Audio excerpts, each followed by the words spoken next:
A から D のどこですか？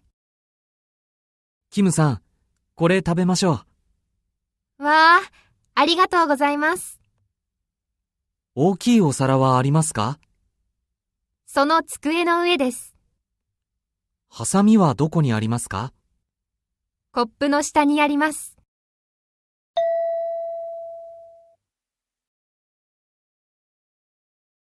A から D のどこですか？বলা হচ্ছে এ থেকে D এর ভিতরে কোন জায়গাটা সেই জায়গাটা আমার খুঁজে বের করতে হবে। তো এখানে এটা একটা জায়গা, বি এটা একটা জায়গা, সি এটা একটা জায়গা, ডি এটা একটা জায়গা। তো এখানে হাসামি ও দোকানে আরিমাস্কা মানে হাসামি মানে হচ্ছে কাঁচি, কেচি। সেই কেচিটা কোথায় আছে? সেই এ তে আছে না বি তে আছে নাকি সি তে আছে নাকি ডি তে আছে, এটা আমাদের খুঁজে বের করতে হবে। তো এখানে বলছে, キムさん、これ食べましょう。কিমু-সান করে খাবে মাসো, কিমু-সান এটা খাওয়া যাক, এটা বলছে। わあ、ありがとうございます。তখন কিমু-সান বলতেছে ওয়া আরিগাতো গোজাইমাসু মানে ও ধন্যবাদ, এই কথা বলছে। 大きいお皿はありますか？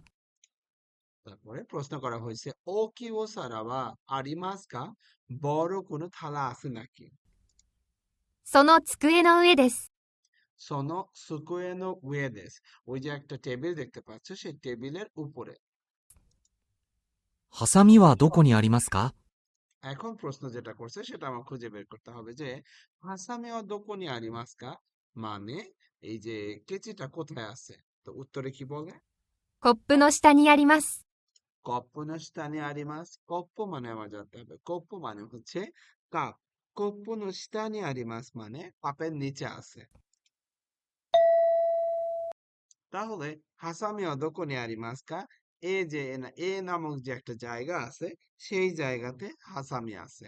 তাহলে আমরা সঠিক উত্তরটা দেখি আমাদের সঠিক উত্তরটা ঠিক আছে কিনা।